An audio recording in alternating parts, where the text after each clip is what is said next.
Dear Esther, I have now driven the stretch of the M5 between Exeter and Bristol over 21 times. But although I have all the reports and all the witnesses and have cross-referenced them within a millimetre using my Ordnance Survey maps, I simply cannot find the location.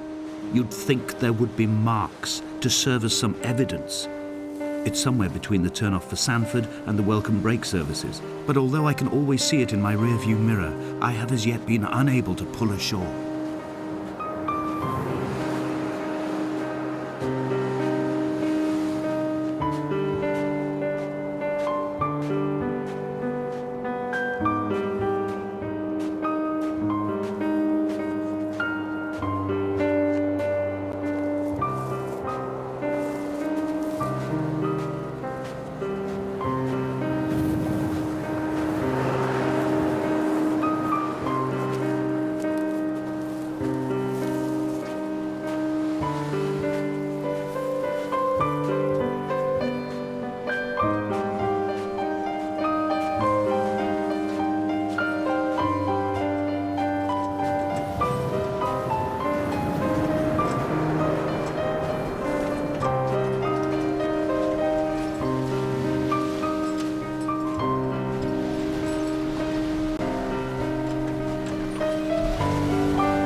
There must be a hole in the bottom of the boat. How else could new hermits have arrived?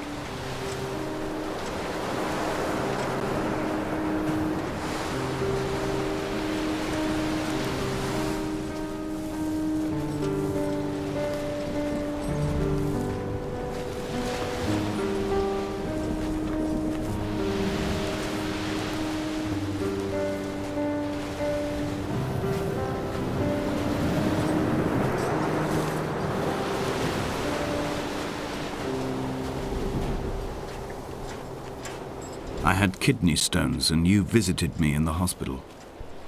After the operation, when I was still half submerged in anesthetic, your outline and your speech both blurred.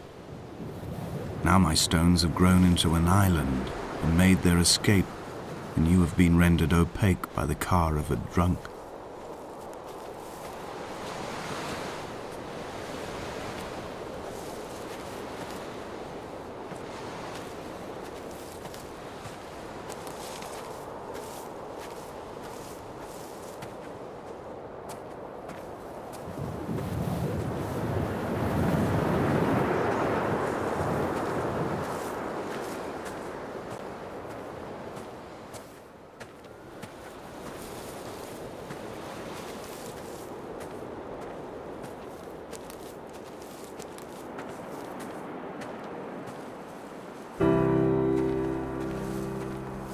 I've begun my ascent on the windless slope of the western side.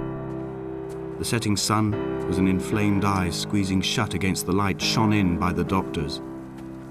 My neck is aching through constantly craning my head up to track the light of the aerial. I must look downwards, follow the path under the island to a new beginning.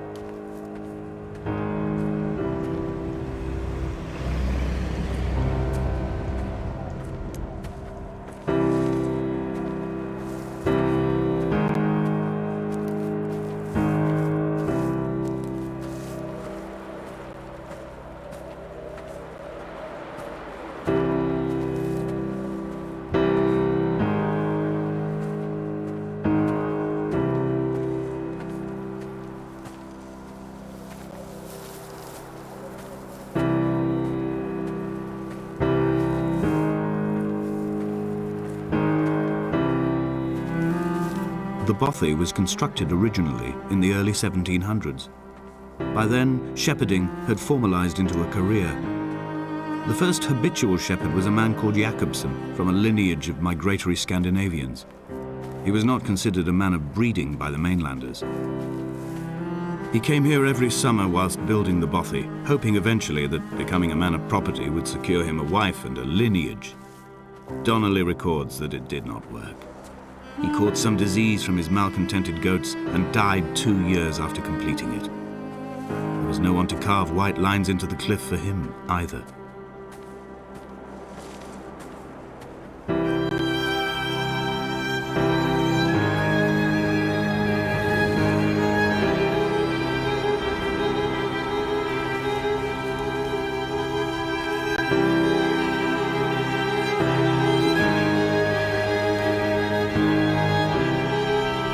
My heart is landfill, these false dawns waking into the still never light. I sweat for you in the small hours and wrap my blankets into a mass. I have always heard the waves break on these lost shores, always the gulls forgotten. I can lift this bottle to my ear, and all there ever is for me is this Hebridean music.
What to make of Donnelly, the laudanum and the syphilis? It is clearly not how he began, but I've been unable to discover if the former was a result of his visiting the island or the force that drove him here. For the syphilis, a drunk driver smashing his insides into a pulp as he stumbled these paths, I can only offer my empathy. We're all victims of our age. My disease is the internal combustion engine and the cheap fermentation of yeast.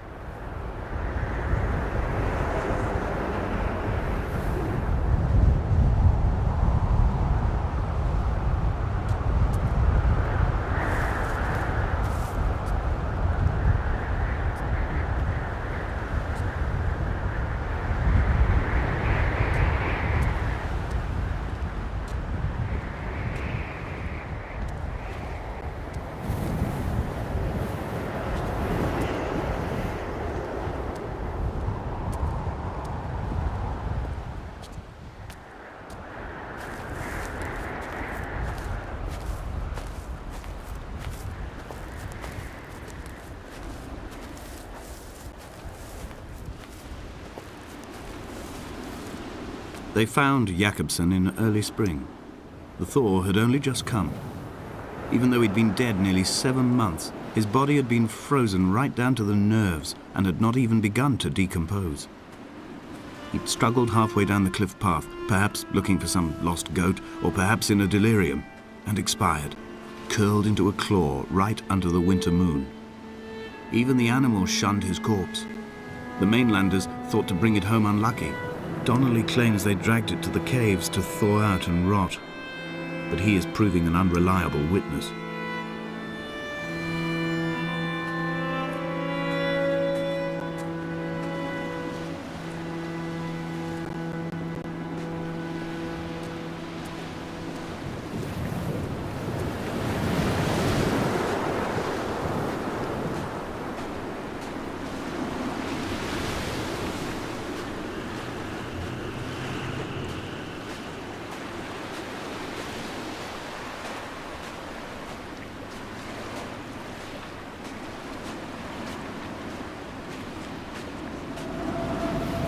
Climbing down to the caves, I slipped and fell and have injured my leg. I think the femur is broken. It is clearly infected. The skin has turned a bright, tight pink, and the pain is crashing in on waves, winter tides against my shoreline, drowning out the ache of my stones. I struggled back to the bothy to rest, but it has become clear that there is only one way this is likely to end. The medical supplies I looted from the trawler have suddenly found their purpose. They will keep me lucid for my final ascent.